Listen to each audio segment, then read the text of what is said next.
Je vais vous Recording in présenter progress. Leslie Grasset, que je pense tout le monde connaît. Leslie Grasset va présenter aujourd'hui parce qu'elle a été recrutée l'année dernière comme chercheur dans l'équipe phare, chercheur INSERM.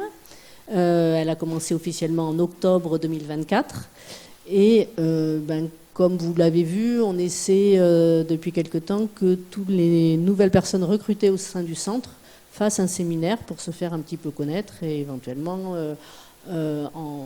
encourager les collaborations. Donc Leslie, elle a passé sa thèse en 2017 au BPH, sous la direction, j'ai vu que tu avais plein de directeurs, de Jean-François, Catherine Elmer et Carole Brain. Ouais. Voilà. Et ensuite, elle a fait un an de postdoc à Miami. Par contre, j'ai oublié le nom de ton encadrant. Avec Adina Zekiel Azouri. La prochaine fois. Et du coup, elle est revenue ensuite en 2019 en postdoc ici et a été recrutée l'année dernière, donc a réussi le concours. Donc je crois que Leslie va nous parler en français, mais avec des slides en anglais. C'est ça. Voilà, tu peux y aller. Merci pour l'introduction. Bonjour à tous. Donc, en effet, je vais vous faire une présentation qui va présenter certains de mes travaux récents en cours et à venir, qui ont tous pour but un peu à viser de contribuer à la réduction du risque de démence dans le futur. Donc, je vais commencer par un peu de contexte, bien que la plupart d'entre vous connaissiez déjà certains éléments, mais ça permettra une meilleure compréhension de la suite. Donc, la démence, c'est un syndrome qui associe un déclin cognitif ayant des répercussions sur la capacité à effectuer les activités de la vie quotidienne. La démence peut être causée par différentes maladies, dont la plus connue et la plus fréquente est la maladie d'Alzheimer, mais il y a d'autres types, donc, comme la démence vasculaire, la maladie des corps de Lévy, la démence frontotemporale et d'autres moins fréquentes. Donc, la démence et ces différentes maladies sont le résultat de changements cérébraux anormaux qui sont plus ou moins spécifiques aux différentes maladies. Donc, par exemple, pour la maladie d'Alzheimer, on retrouve les plaques amyloïdes et les dégénérescences neurofibrillaires dans les neurones. Mais on peut retrouver également des lésions vasculaires, comme par exemple des marqueurs de maladie des petits vaisseaux avec les hypersignaux de la substance blanche, des microsegments ou des lacunes. Et il y a d'autres mécanismes lésionnels qui peuvent intervenir, avec par exemple de la neuroinflammation. Et donc l'ensemble de ces changements pathologiques conduit à une neurodégénérescence et à une atrophie cérébrale qui conduisent aux symptômes de la démence. Donc, si certaines pathologies et lésions sont spécifiques de certaines maladies, avec l'âge, on retrouve de plus en plus de pathologies coexistantes, avec notamment de plus en plus de pathologies Alzheimer, avec des pathologies vasculaires. Donc, les projections qui ont été réalisées jusqu'à présent ont estimé une augmentation de la prévalence de la démence dans le monde, avec près de 100 millions de cas attendus d'ici 2050. Et on peut voir sur la carte que la plupart, les augmentations les plus importantes de la prévalence sont attendues dans les pays à bas et moyens revenus. Mais à côté de ça, il y a également des travaux qui ont mis en évidence un déclin de l'incidence de la démence, à la fois au niveau national, avec par exemple un travail que j'ai réalisé pendant ma thèse donc dans l'équipe Léa, mais également au niveau international, avec une méta-analyse réalisée par l'Alzheimer Cohort Consortium, dans lequel 3C et PACWID ont participé, et qui a mis en évidence un déclin de l'incidence en moyenne de 13% par décennie. Et donc cela suggérerait que d'ici 2040, si ces projections persistent, 15 millions de nouveaux cas seraient attendus en moins comparés aux projections réalisées jusqu'à présent. Donc, certaines études ont montré que ces tendances pouvaient être expliquées par l'évolution de certains facteurs de risque individuels et notamment avec l'amélioration du niveau d'études au cours du temps. Donc, ces travaux, pour expliquer un peu ces tendances, partent de l'hypothèse qu'il y a eu une amélioration de la résilience à la pathologie au cours du temps. Donc, la résilience, c'est quoi? C'est la capacité du cerveau à maintenir des fonctions cognitives normales malgré l'accumulation de pathologies. Et donc, cette hypothèse a été supportée par deux études récentes. La première étant une étude américaine qui a utilisé des données d'autopsie cérébrale et qui ont donc montré qu'il n'y avait pas eu, à travers différentes cohortes de naissance, d'évolution de la pathologie Alzheimer avec notamment des niveaux assez stables entre les corps de naissance de la charge amyloïde et de la pathologie tau. Et par contre a mis en évidence une diminution de certaines lésions vasculaires au cours du temps, avec notamment une diminution de l'athérosclérose. Une autre étude a montré que, à partir des données de la Framingham Heart Study et basée sur des données d'imagerie cérébrale, a montré notamment une augmentation des volumes auto-intracrâniens, par exemple des volumes hippocampiques ou des volumes de la matière blanche, à travers différentes générations suivies dans la cohorte de la Framingham. Et les auteurs expliquaient ces tendances notamment par l'évolution d'influences environnementales tôt dans la vie. Donc les résultats liés à l'incidence de la démence suggèrent qu'il va être possible de prévenir la démence en agissant tout au long de la vie. La démence, en effet, c'est un syndrome multifactoriel, donc c'est le résultat d'exposition tout au long de la vie à de multiples facteurs de risque comme décrits par l'exposome. Et la commission du Lancet la plus récente sur la démence a mis en évidence que 45% des cas de démence pourraient être dus à 14 facteurs de risque intervenant au cours de la vie, notamment à trois périodes clés, donc early life, midlife et late life. Et donc on retrouve des facteurs tels que le niveau d'études, au niveau tôt dans la vie. Mais à midlife, c'est plutôt les facteurs de risque vasculaires, également l'activité physique, la dépression. Et plus tardivement dans la vie, donc à partir de 60-65 ans, ils ont retrouvé l'isolement social, la pollution de l'air et la perte visuelle. Donc une des observations qu'on peut faire, c'est que sur les facteurs pour lesquels il y a suffisamment de preuves pour montrer un lien entre ces facteurs et la démence, on retrouve majoritairement des facteurs au niveau individuel. Et la prévention associée est également souvent au niveau individuel, comme par exemple le Worldwide Fingers, qui est un réseau d'essais cliniques interventionnels qui propose des interventions multidomaines ciblant les personnes âgées à risque. Donc pour l'intervention multidomaine, elle est souvent centrée sur 5 domaines, donc la nutrition, l'activité physique, la stimulation mentale, les activités sociales et l'étude, le maintien de valeurs cardiovasculaires normales. Et jusqu'à présent, ces interventions et ces essais multidomaines ont montré une efficacité relativement limitée. Et plus récemment, il a été relativement démontré que en fait, la réduction du risque de démence devrait passer par une prévention à différents niveaux au cours de la vie et ne pas juste se cantonner à des interventions qui concernent les comportements individuels. Donc comme il a été bien expliqué par Timothy Daly, qui est chercheur dans l'équipe, que le risque de démence est constitué de différents facteurs qui agissent à différents niveaux, avec la métaphore de l'iceberg, qui montre qu'à la surface, le premier niveau concerne les comportements de santé, et c'est ces facteurs-là qui sont pour l'instant ciblés dans les interventions de prévention. Mais il y a également d'autres niveaux plus profonds, avec premièrement les conditions dans lesquelles les personnes vivent, travaillent et se divertissent, qui peuvent être modifiées en co-créant des environnements sains pour la santé cérébrale à travers des modifications de politiques publiques, mais également des facteurs plus profonds au niveau des structures économiques, sociales et politiques. Donc pour en revenir aux mécanismes, notamment à la résilience et à la résistance, donc il y a deux mécanismes clés qui expliquerait les liens entre les différents facteurs de risque et la survenue d'une démence, qui concerne donc la résilience et la résistance. Donc pour mieux expliquer ces concepts, donc la résilience est souvent séparée en deux sous-mécanismes, la réserve cérébrale et la réserve cognitive. Donc dans un premier temps, la réserve cérébrale, c'est plutôt ce qu'on considère une réserve passive, donc avec un capital neurobiologique, une quantité de neurones, qui est souvent définie par des indicateurs, pour l'instant souvent statiques, mais il y a de plus en plus de recherches qui étudient des indicateurs dynamiques.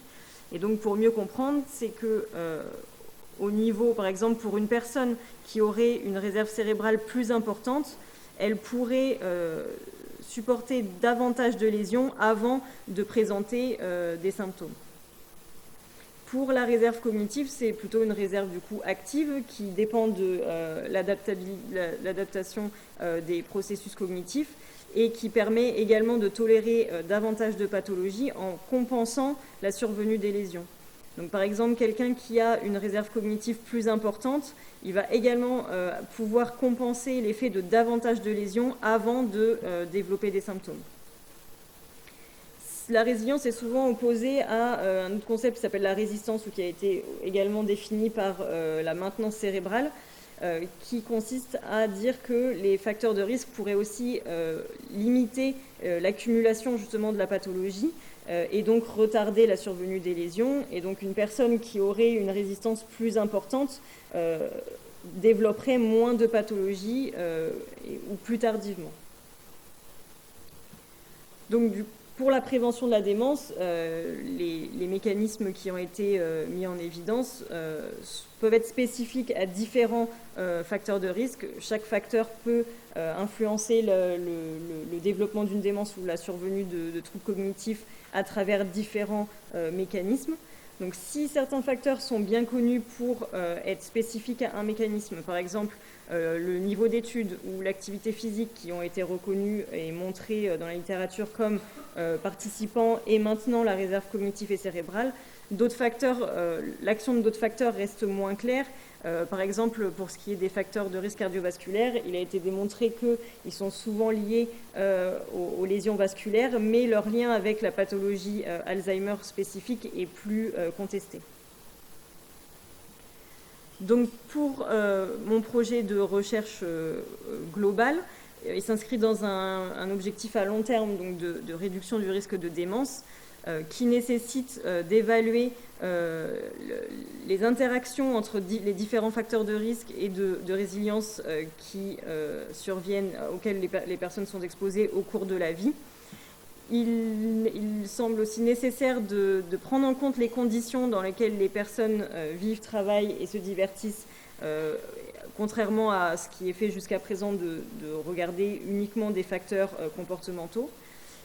Il est intéressant et important d'analyser les mécanismes biologiques par lesquels ces facteurs influencent le risque de démence. Et un autre intérêt sera d'évaluer les bénéfices d'interventions hypothétiques qui pourraient être mis en place en ciblant des déterminants de la démence. Donc l'objectif principal de mon projet de recherche est donc d'améliorer les connaissances concernant les déterminants de la démence, leur interrelation et les mécanismes impliqués dans un but de prévention au cours de la vie. Donc il se sépare en 4 axes. Le premier sur les tendances temporelles de la démence, le deuxième sur les déterminants et leurs interactions, le troisième sur la compréhension des mécanismes biologiques par lesquels ces déterminants influencent le risque de démence, et le dernier sur la simulation d'intervention de prévention. Donc je vais commencer par le premier axe. Je vais présenter des résultats en cours qui sont en cours de finalisation. Donc on sait qu'il y a eu une augmentation continue de l'espérance de vie dans les pays à haut revenu au cours des dernières décennies, et que cela a conduit à une augmentation de la part des individus âgés de 65 ans et plus qui sont les plus à risque de développer une maladie comme la démence. Et du coup, on s'attend à une augmentation du temps passé en dépendance ou avec une maladie. Et la question donc se pose de la qualité de vie des années gagnées au cours du temps en termes d'espérance de vie par rapport à la démence. Est-ce que ces années de vie gagnées sont passées plus longtemps en démence, ou est-ce qu'au contraire il y aurait ce qu'on appelle une compression de la morbidité et que le temps passé en démence se réduirait dans le cas d'une compression de morbidité absolue, ou est-ce que la proportion du moins de temps passé en démence réduirait pour une compression de la morbidité relative? Jusqu'à présent, dans la littérature, ce qui a été réalisé sur le sujet, les méthodes étaient relativement hétérogènes et les résultats également, ce qui n'a pas permis de tirer vraiment de conclusions générales. Donc l'objectif de ce travail, c'était d'appliquer un protocole similaire à travers différentes études pour évaluer si vraiment il y a eu une compression de la morbidité pour la démence au cours des dernières décennies. Donc les cohortes qui ont participé à cette étude étaient donc pour la France les cohortes 3C et PACWID. Et on a également eu la Rotterdam Study et la Framingham Heart Study. Nous avons appliqué une approche de cohorte de naissance avec des cohortes de naissance de 5 ans allant de 1910 à 1935. Et nous avons également utilisé un modèle ILNESDES qui est un modèle à 3 états avec un état sain, un état dément et un état décès. Et cela nous a permis d'évaluer les tendances de la mortalité selon le statut de démence à travers les différentes cohortes de naissance. À partir de ces modèles, nous avons également pu fournir des espérances de vie correspondant aux différents âges représentés dans les cohortes. Donc juste rapidement, pour un peu de description de comparaison des caractéristiques des 3 cohortes, on voit notamment que les participants de la Framingham Heart Study étaient significativement plus jeunes dans l'ensemble à l'inclusion dans l'ensemble des cohortes de naissance par rapport aux cohortes françaises et à la Rotterdam Study, qui, par contre, ces 3-là étaient un peu plus similaires en termes d'âge à l'inclusion. Et on retrouvait du coup les mêmes tendances pour l'âge moyen au diagnostic de démence et pour l'âge au décès. Donc pour les résultats sur les associations entre les cohortes de naissance et les différentes transitions, donc on peut d'abord déjà voir que pour les cohortes françaises et pour la cohorte Framingham, on a mis en évidence une diminution de l'incidence de la démence à travers les différentes cohortes de naissance. Cette diminution n'était pas retrouvée dans la Rotterdam. Ensuite, pour les 3 cohortes, nous avons retrouvé une diminution de la mortalité chez les sujets sains non déments. Et par contre, également pour les 3 cohortes, il n'y avait pas d'évolution au cours des cohortes de naissance de la mortalité chez les déments.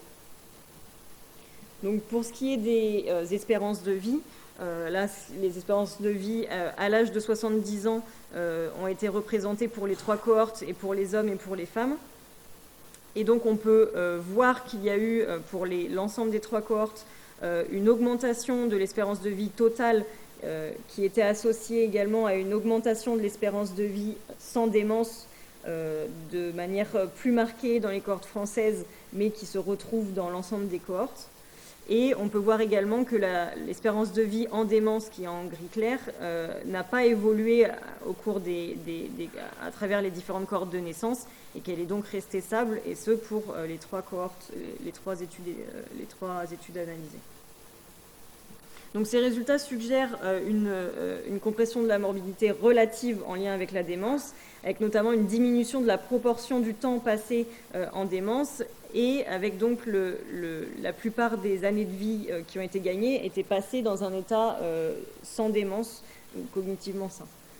Donc les résultats étaient relativement constants entre les cohortes, bien que les tendances étaient plus faibles pour la Rotterdam Study, probablement dû au fait qu'on ne retrouvait pas de diminution de l'incidence dans cette cohorte. Et les espérances de vie étaient relativement supérieures pour les cohortes françaises, qui pourraient être dues en partie à une sélection dans la cohorte 3C dont les participants étaient représentés surtout dans les dernières cohortes de naissance. Donc les prochaines étapes pour cet axe de recherche seront notamment de continuer à explorer les facteurs qui expliquent ces tendances afin de pouvoir faire perdurer ces tendances, voire accélérer la diminution dans le futur. Donc ensuite, je vais passer à l'axe 2 sur les déterminants de la démence et leurs interactions. Donc jusqu'à présent, j'ai réalisé un certain nombre d'études qui avaient pour objectif de mieux comprendre les liens entre les différents facteurs de risque et le vieillissement cognitif et cérébral. J'ai essayé d'appliquer une approche life course en utilisant des cohortes à différentes périodes de la vie, avec notamment l'utilisation de la cohorte Cardia que j'ai pu étudier pendant mon post-doctorat.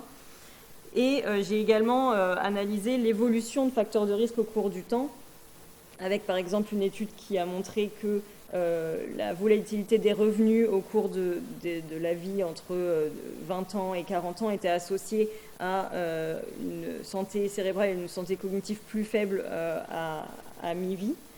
J'ai également pu étudier j'ai également pu faire des études sur la variabilité des lipides au cours du temps et donc les fonctions cognitives ou des marqueurs d'imagerie. Et une dernière étude sur des trajectoires de symptômes dépressifs, également en lien avec la cognition à mi-vie.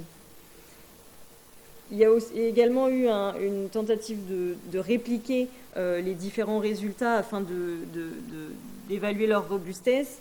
Donc, par exemple, l'étude sur la volatilité des revenus a été répliquée dans une cohorte avec des caractéristiques similaires, mais qui disposait davantage de marqueurs cognitifs, et les résultats ont pu être répliqués.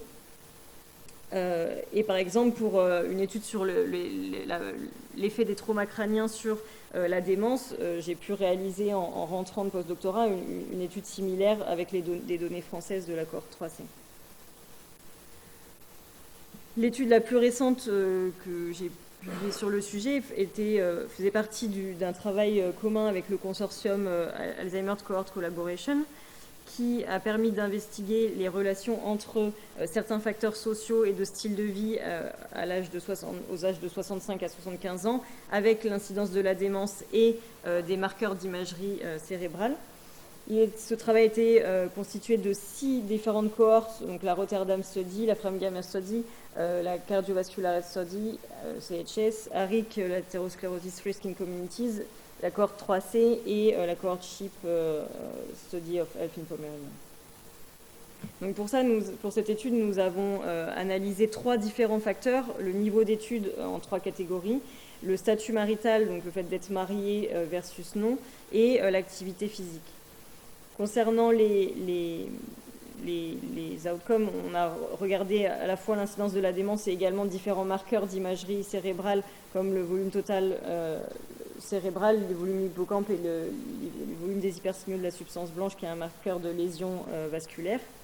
Et donc pour analyser les résultats, nous avons réalisé une méta-analyse qui a poolé les résultats obtenus individuellement dans chaque cohorte pour obtenir donc des résultats moyennés avec une méta-analyse à effet aléatoire. Et donc c'était à partir de modèles de Cox pour la démence et de régression linéaire pour les marqueurs d'imagerie.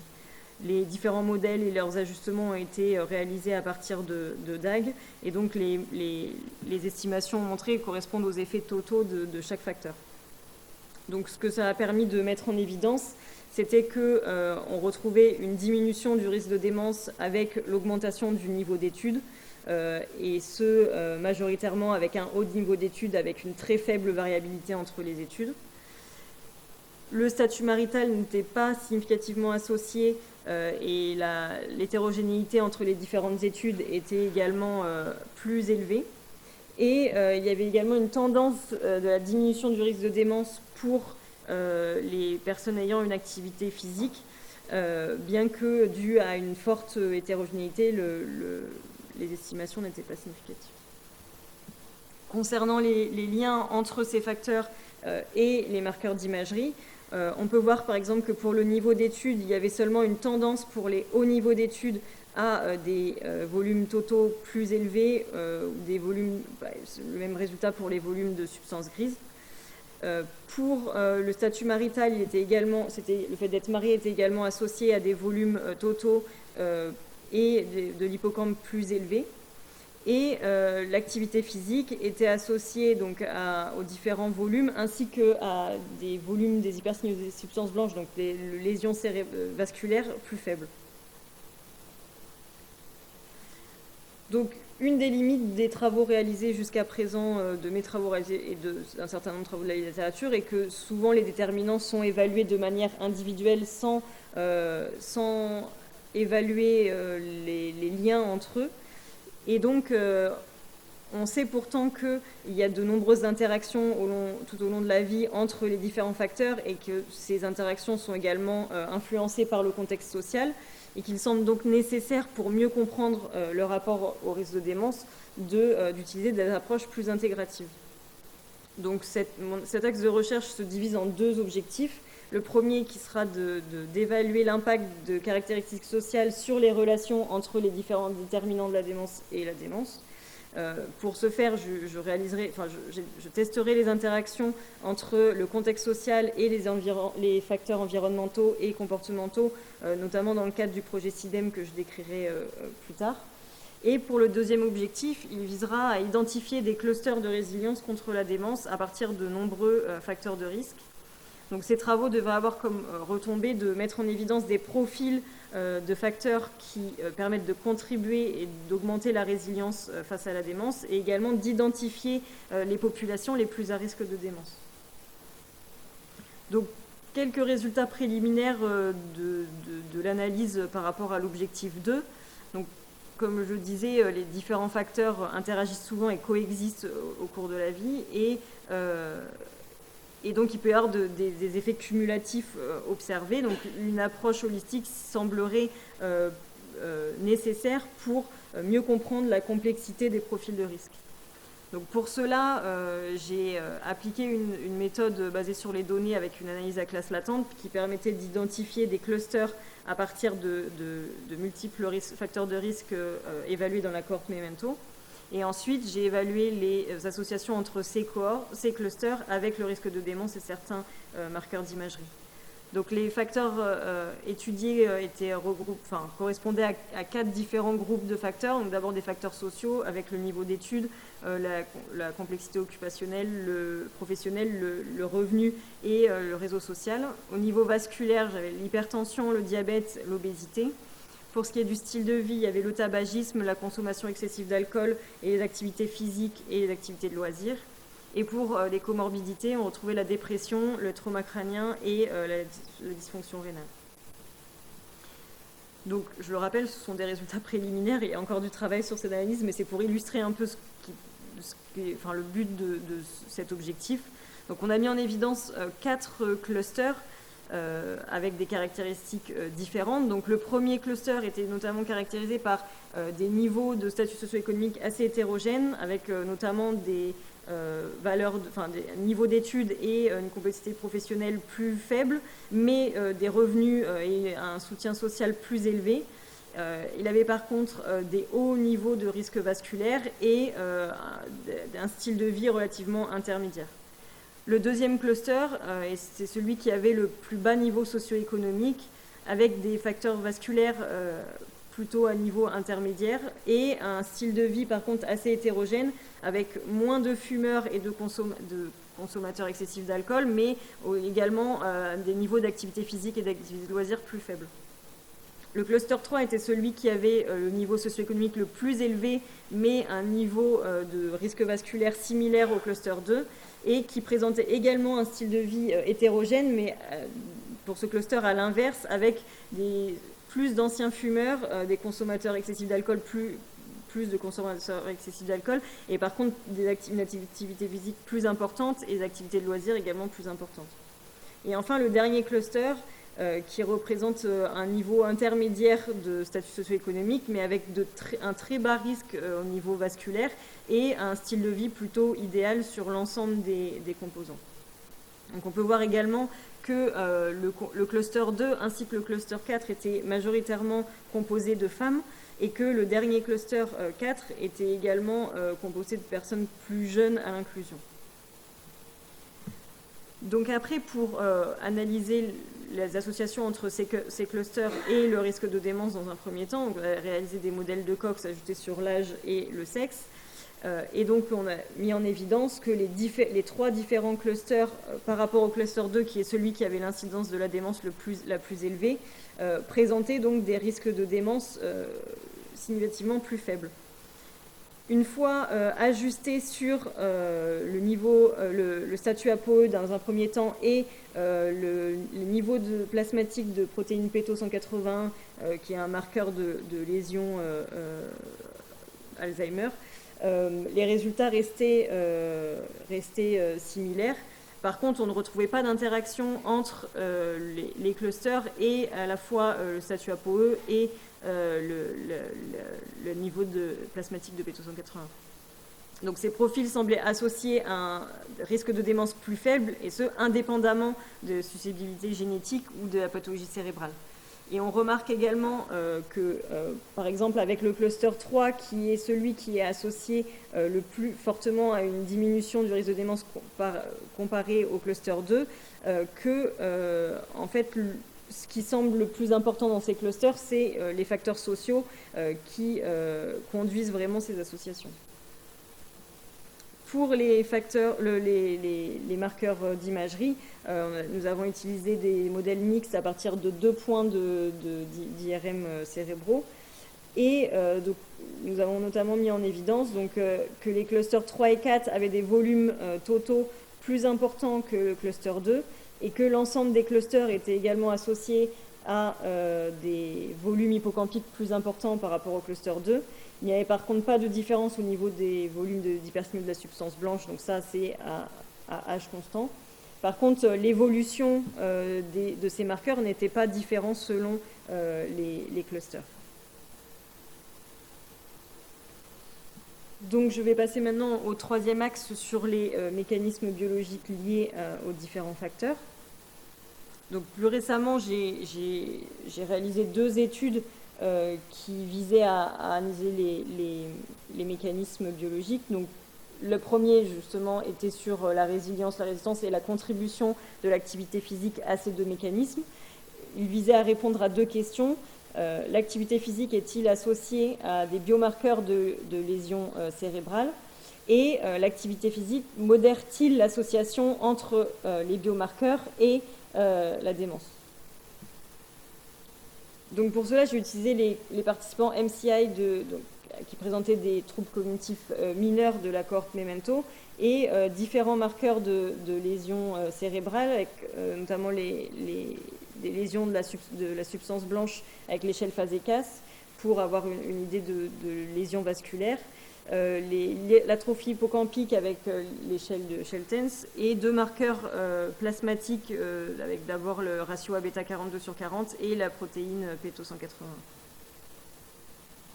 Donc dans un premier temps, nous n'avons pas mis en évidence de différence entre les niveaux de biomarqueurs selon le marqueur d'activité physique, avec seulement une tendance à des hyperstimules de la substance blanche moins sévères.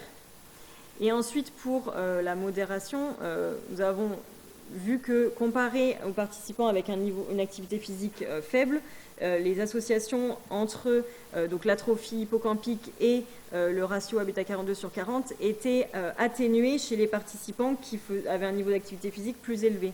Donc, comme on peut voir par exemple pour l'atrophie hippocampique, les participants avec une activité physique faible avait un hazard ratio de près de 4,5 et chez les hauts niveaux d'études, cet hazard ratio passait à 1,85.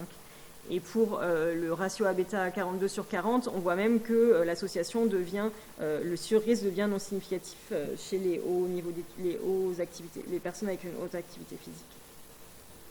Une deuxième étude sur les mécanismes biologiques correspondait à mieux comprendre la médiation de l'association entre le diabète de type 2 et le risque de démence par des marqueurs de neurodégénérescence et de maladie des petits vaisseaux.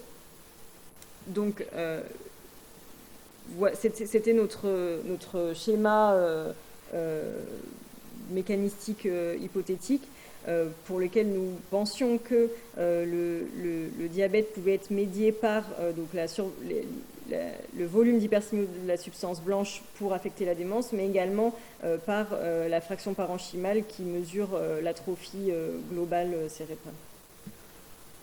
Donc, ce que nous avons vu, c'est donc d'abord nous avons mis en évidence un surrisque de démence associé au diabète de type 2, qui était notamment donc médié en effet en partie à hauteur d'environ 30% par les volumes, donc une augmentation des volumes des hyperstimules de la substance blanche et une diminution de la fraction parenchymale, donc plus d'atrophie cérébrale, plus de dégénérescence.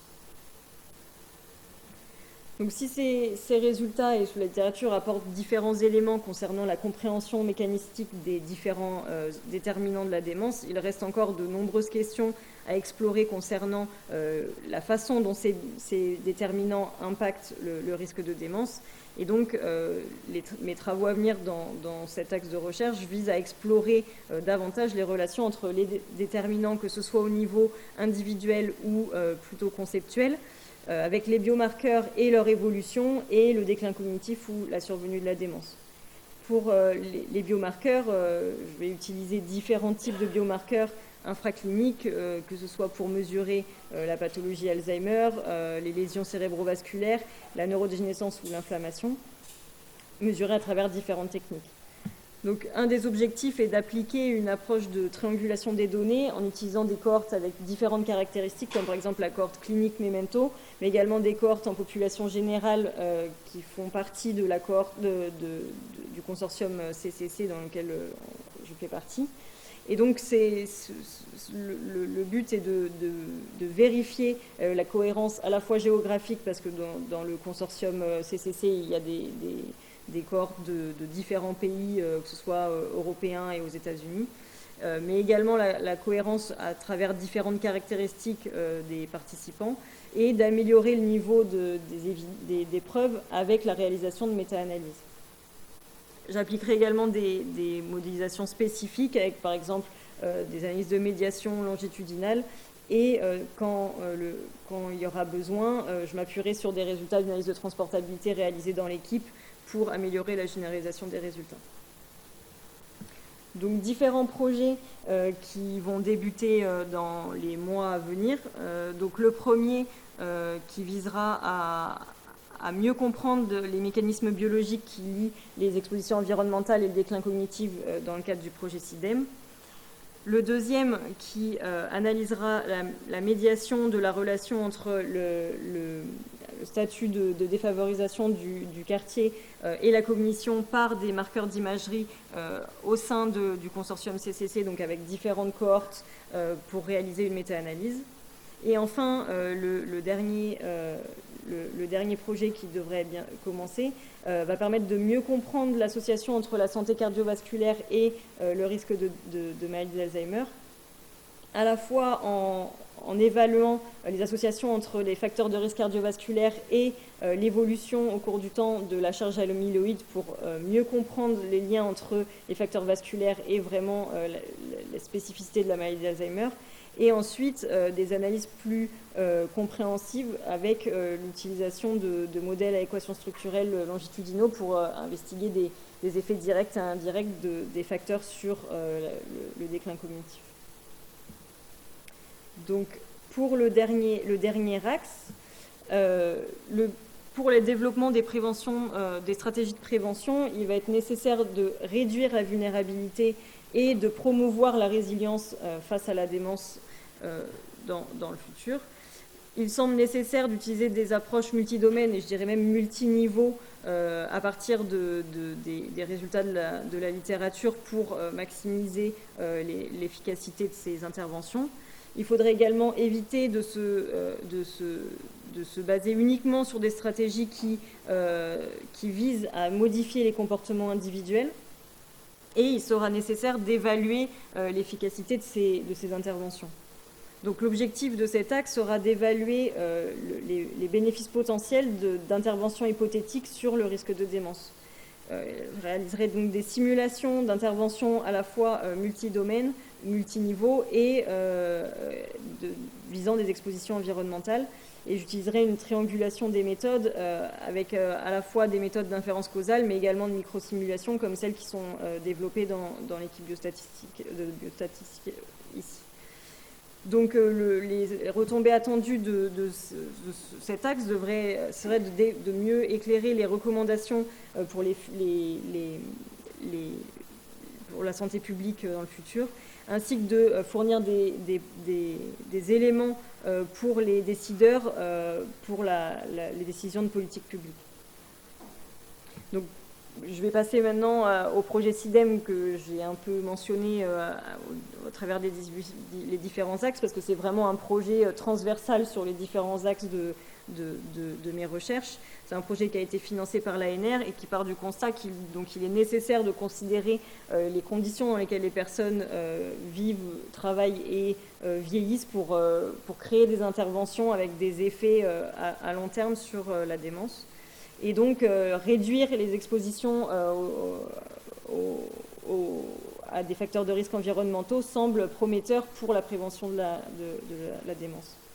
De plus, les déterminants sociaux de la santé sont connus pour influencer l'exposition des populations aux facteurs de risque environnementaux. Cependant, la nature des interrelations entre ces déterminants sociaux et les facteurs environnementaux concernant le risque de démence reste à déterminer. De plus, il y a peu, pour l'instant, d'informations sur les mécanismes biologiques sous-jacents à ces associations. Donc l'objectif global de ce projet sera d'explorer les relations complexes entre les expositions environnementales et les déterminants sociaux de santé qui contribuent à la survenue de la démence et à sa progression. Donc il est composé de 3 différents work packages. Le premier qui sera de déterminer les expositions environnementales et sociales qui sont associées à la démence et au déclin cognitif. Le deuxième qui visera à explorer les mécanismes biologiques sous-jacents et également les chemins comportementaux qui pourraient expliquer les liens entre les facteurs. Et le troisième work package qui visera à évaluer les effets potentiels de la réduction d'exposition environnementale. Donc concernant les expositions environnementales, je vais principalement en étudier 3, la pollution de l'air, le bruit et la présence d'espaces verts. Et pour les déterminants sociaux de la santé, en particulier au niveau plus contextuel, j'utiliserai un indice de défaveur sociale qui est l'European Deprivation Index et des marqueurs plus individuels de statut socio-économique comme le niveau d'études. Pour la compréhension des mécanismes, un grand nombre de médiateurs vont être testés. Donc à la fois des marqueurs d'imagerie avec de l'imagerie cérébrale, de l'imagerie amyloïde, mais également des biomarqueurs fluides, donc que ce soit dans le liquide cérébrospinal ou le plasma avec les protéines, le ratio à bêta 42/40, les protéines PETO ou NFL. Des marqueurs également d'inflammation qui pourraient informer ces relations. Et également des marqueurs, des facteurs comportementaux comme l'activité physique, le statut tabagique ou les facteurs de risque vasculaire qui pourraient médier ces associations.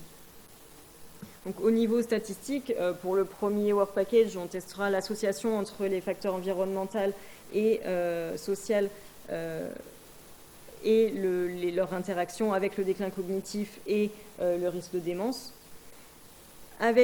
Pour le deuxième work package, on utilisera des analyses de médiation causale pour étudier les facteurs plutôt comportementaux qui agiraient pour médier l'effet entre les facteurs sociaux et le risque de démence, ainsi que des modèles, donc également des modèles d'équations structurelles longitudinaux pour évaluer l'effet des biomarqueurs dans les relations.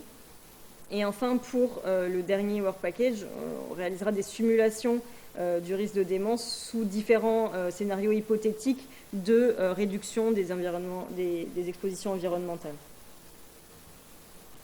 Donc ce projet vise à renforcer la littérature sur les interactions complexes entre les déterminants sociaux de la santé, les expositions environnementales et le vieillissement cognitif et cérébral, de déterminer les populations qui seraient les plus à risque de vieillissement pathologique, cérébral pathologique dû à ces expositions environnementales, et d'améliorer notre connaissance sur les processus biologiques par lesquels ces facteurs impactent le vieillissement cognitif et cérébral. Il visera également à guider les futures politiques publiques et les interventions à venir au niveau de la prévention, en fournissant des recommandations concrètes sur l'effet potentiel que pourrait avoir la réduction des expositions environnementales sur la démence et le vieillissement cognitif et cérébral, mais également d'informer les décideurs pour l'établissement de politiques publiques. Je ne sais pas trop combien de temps je suis, mais je vais conclure sur cette diapo. Donc, globalement, ce projet de recherche s'inscrit dans les objectifs stratégiques de l'OMS pour la recherche sur la démence, qui suggère notamment l'importance d'améliorer les connaissances sur les déterminants et d'évaluer l'efficacité d'interventions au niveau individuel et populationnel. À plus long terme, il visera à essayer d'implémenter des initiatives de prévention, notamment en collaboration avec le Brain Resilience Living Lab de l'IHU, VBHI, ce qui permettra de promouvoir les facteurs de résilience à l'échelle régionale et d'essayer de réduire les inégalités. Et ça permettra de traduire les résultats scientifiques en actions concrètes et de contribuer au vieillissement cérébral en bonne santé. Donc plus globalement, ce projet a pour but de contribuer à long terme à la réduction du risque de démence en appliquant une approche holistique et en essayant de mieux comprendre les mécanismes d'action des facteurs de risque. Et ça pourra servir de base pour le développement d'interventions. Je vous remercie.